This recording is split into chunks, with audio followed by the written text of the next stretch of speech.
I love being a wife. I loved that family unit. Yeah. And you hope to be a wife again someday? I would love to be a wife again. Yeah. I love everything that comes with it. Mm-hmm.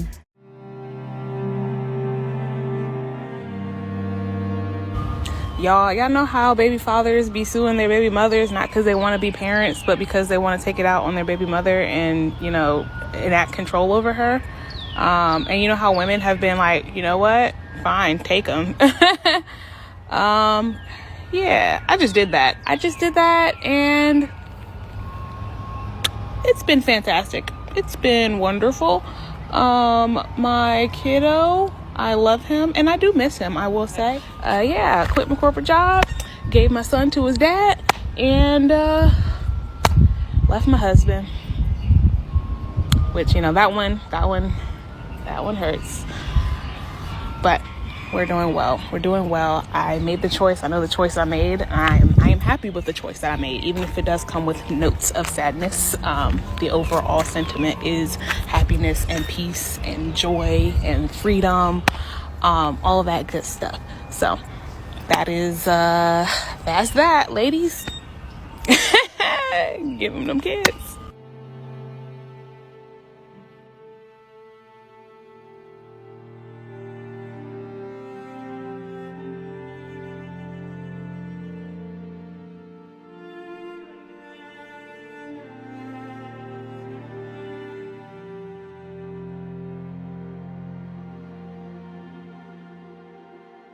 You know what? A thing, Kiki, that's so crazy. I spent 173 episodes for 8 years talking about not being chosen. Yeah. And when I came out of that show, I didn't realize how much my cells had taken that on, that sense of story. And, you know, a lot of people... I talk very publicly about the idea of being the chooser. And I don't think I did it consciously to talk publicly about it, but it was a way for me unconsciously to reclaim that I am the chooser. Yes. That I am worthy of choosing the right partner, and that I don't have to sit around being a prize to wait to be chosen. But I feel like that's why that character is so meaningful to me, and I think it's a rite of passage to go through the process of watching Girlfriends and falling in love with Joan and realizing that Joan her biggest issue was that she always was the chooser, and she pretended that she wasn't. And she just didn't know. She didn't know, because when old boy wanted to marry her, she found a reason not to. When she found the opportunity with William, her long friend, she that really was never meant to be her storyline. But we're told so much as women, and I relate so much to Joan. I relate so much to what you talk about, because I've always felt that way about myself. I mean, we've talked about it a lot, yeah. All the time, because it's like I don't know why the world decides that what validates me is this. But the truth is, like, what if I'm genuinely telling you that I do love, I do love experience, but I'm not attached to a particular outcome? Why don't you believe me? Do you know? Well, I mean, it's a real thing. I mean, you don't want to go to the big archetypes, but it's patriarchy, it's ageism, it's sexism, it's misogynoir, it's all of these things, and they have a name for a reason. Naka, last time you told us that the landscape within the Black YouTube space amongst Black men and Black women is different. It's not what it used to be. How has it changed? What is going on that leads you to believe that there's been a big change? Well, one is that I believe that women over 40, perhaps over 45, who are not married, who don't have children, this group seem to be more open as far as posting content that builds community amongst this group. I believe that there's less of a threat of that content being co-opted by people like me, but more specifically by the red pill. I think there's less of a fear that those types of videos will be scrutinized because of a lot of the leaders, a lot of the sort of, I guess, trailblazers within the red pill, manosphere, Black YouTube space. A lot of those folks aren't trending right now. And I think this has created an environment for certain types of women, quote, safer for them to exist online, to express themselves online, to just be online. Now, I revealed, this was some months ago, that there's this rising niche with Black women sort of somewhat copying cooking with Kaya and making all these cooking videos in the kitchen and, you know, dressing sexy and, you know, kind of essentially it's really content that should be for OnlyFans, but somehow they're able to get away with it here on YouTube. I have since realized that this niche is even bigger than I thought, and it includes women who are much older, who may not necessarily have the quote ideal body type, women who are just looking for attention, women who are looking for validation, male validation, and some of them are making money off this, some of them are not. Some of them are just doing it for attention. But the reality is, this is another way that the landscape has changed, is because now for a woman who's lonely, the sentiment is no longer, well, just buy a dog and die alone. It's start a YouTube channel, build community around this thing that you have in common with all these other women. Get in the kitchen and start cooking. Dress half naked while you're cooking and see how much more attention you can get, or see how much more money you can make. So the landscape is just different. Women are getting really creative and almost embracing where they're at, whether they're married or not, whether they have kids or not, whether they're over 40, 45 or not. And this, to me, has felt, I have enjoyed watching it, because although, don't get me wrong, I also enjoyed watching Kevin Samuels' videos when he was alive. This is the wave of the future. I think this is where we're headed. Okay, so the gender war, maybe it's still there to some degree, but I think women are definitely moving toward living out loud, trying their best to embrace where they're at in life. And some women are giving up. Like, look, I'm 45. I've kind of accepted that, hey, it's kind of nice not having kids and not being married, and I want to keep doing more of that. I'm not quite sure where men are, to be honest, because one, I'm not a man, and two, I don't necessarily follow those trends as much. So feel free to comment and share where you think men are just at. I know what I believe is some years ago, the sentiment around men was like,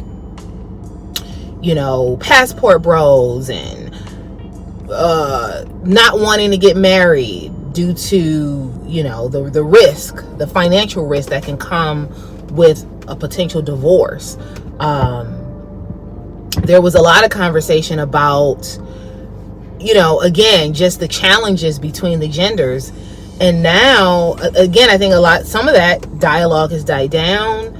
I don't necessarily know what it's morphed into, but my hope, because I try to be as balanced as I can, my hope for both sides, both genders, is that we can all move to a place of balance and learning how to work together and learning how to come together and learning that we need each other, right? There should not be a war. I don't believe in the war. Men can have whole other families on the other side of town. Absolutely. And women find out when the man dies. But you know what? You know what you're hearing right now? What am I hearing? You're hearing the importance of partnering with a man. Yeah. You need a man. I do. I'm not talking about in terms of I'm not going to say that you need a man, because that's not for me to say. Yeah. What you do need is a man. I do need a man. You have one. Your big brother is here. We are getting ready to lock in. Let me tell you now, something. here's what's going to happen. Wait. You heard it here first, folks. I'm putting him to work. He gonna find me a man. Big bro is here.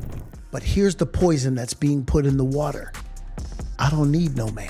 We can sit here, we can play games if y'all want, but we gonna have a real conversation right now. I don't need no man that's killing all of our women. Because let me tell you something. You need a man. Whether you are romantically linked with him or not, every man that you know needs a woman. I need my woman because my woman has the ability to be able to see what I can't. She needs her man because I have the ability to see what she cannot.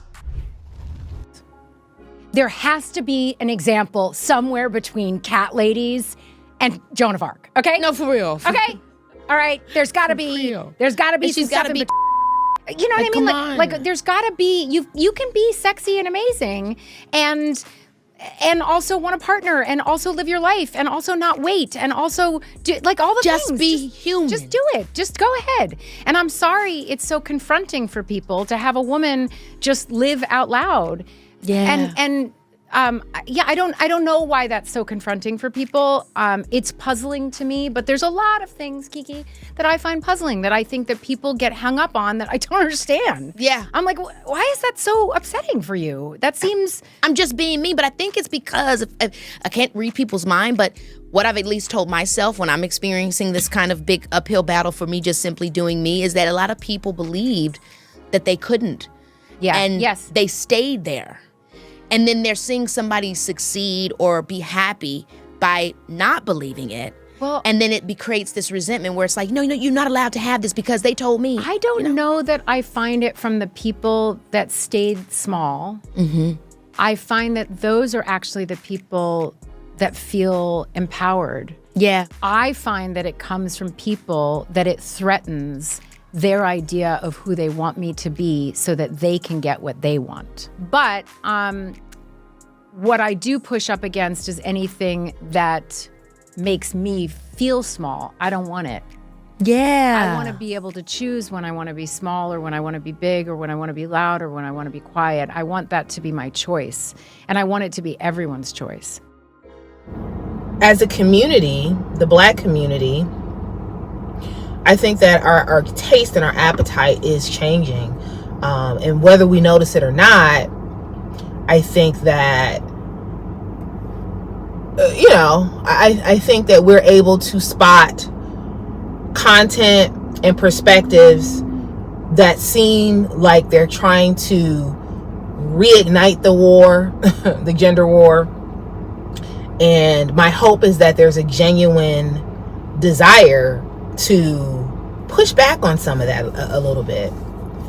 And because the reality is that although entertaining, and I will admit that I was thoroughly entertained by some of the content that came out of the Black gender war.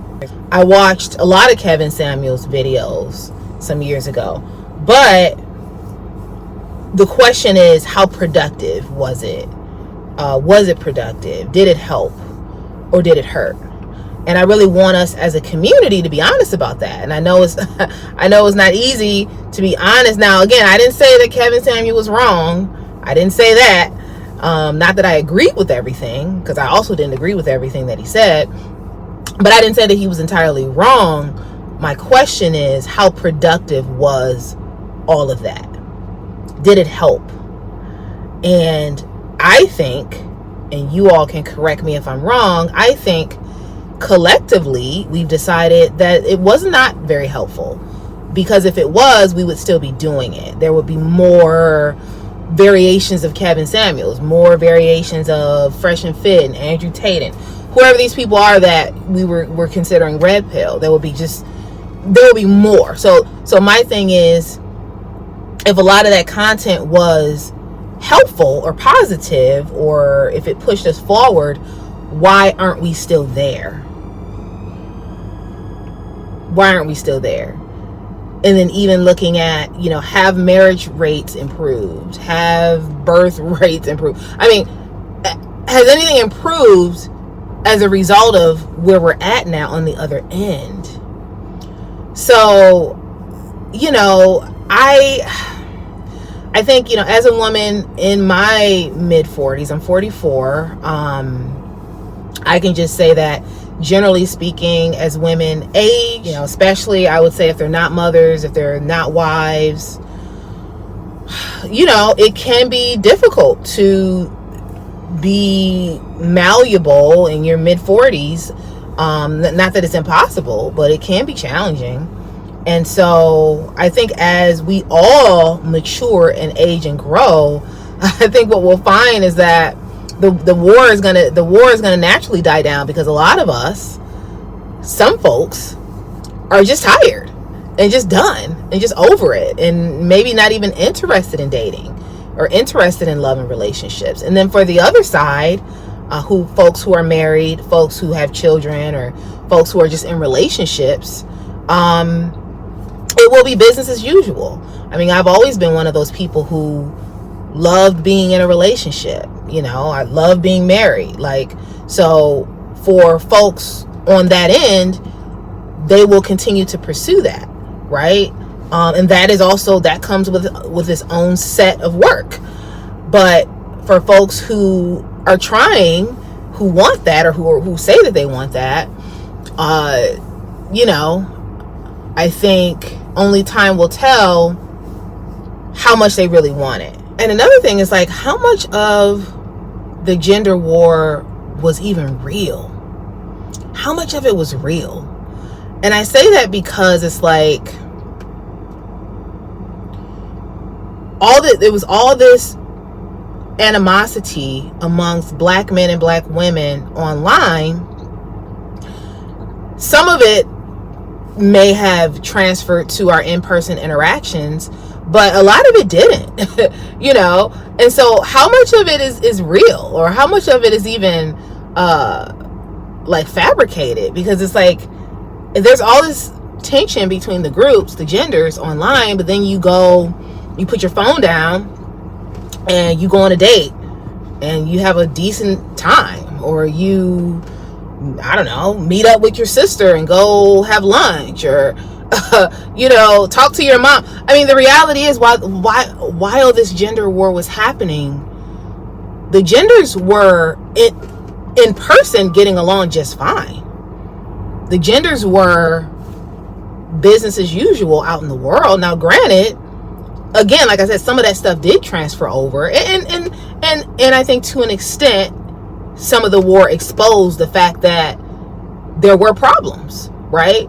And those problems became amplified online. But my point is that by and large, most people would war like crazy on their phones, but these same people, again, will put the phone down, and then their aunt walks in and they have a whole conversation with her, and she's a black woman, and there's no issues, and you're not like, oh, I'm a passport bro, I'm gonna go get my passport.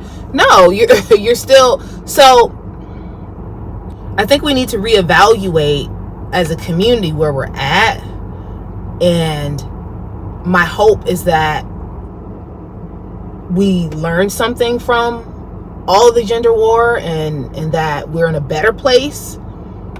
But I don't really know if we're in a better place. I think that we're still trying to figure out our identity, and I think the gender war confused a lot of things. And I think men and women both have things to work on collectively and individually. And I want to know, how do we move forward? I don't have all the answers. So what do you guys say? How do we move forward as a community, as a black community? Let me know. My name is Naka. I am here to make the invisible visible about black women. I am the author of a memoir about being an invisible black woman, and you can purchase my book on Amazon. I also have an Amazon storefront where you can buy items that I personally use and love. I hope you consider becoming a Black and Invisible channel member. It's a great way to support the channel, and it will give you access to member-only videos. In fact, like over 40 member-only videos. So please do consider becoming a channel member. I am a YouTube coach, and I offer coaching and consulting to those who want to get started and grow their own YouTube channels, and to those who would like to become monetized on YouTube. I am also on Instagram, so feel free to give me a follow over there as well. Like, share, subscribe, and please hype this video. And as always, stay tuned for more videos. Got your birthday, you still wear cologne the same, like it in the worst way. You've been gone away, since you've been gone away, you've been gone away. 50, 11 days, 50, 11 days, 50, 11. I lost count of all of the weeks that you have your way. Wouldn't pick a fight when you'd leave. Now you're back for more. Did you find the healing you seek, or did you realize that I'm everything that you need? That wasn't there. Go back. Yeah. So bad. Had to block out the memory. Yeah. Started from scratch. You wanna pick up where we left off, but you've been gone away. You've been gone away so long. You've been gone. Since you've been gone away, you've been gone away so long. I forgot your middle name, I forgot your birthday. You still wear cologne the same, love it in the worst way. You've been gone away, since you've been gone away, you've been gone away. I forgot your middle name, I forgot your birthday, your favorite position. Do we still have Kim?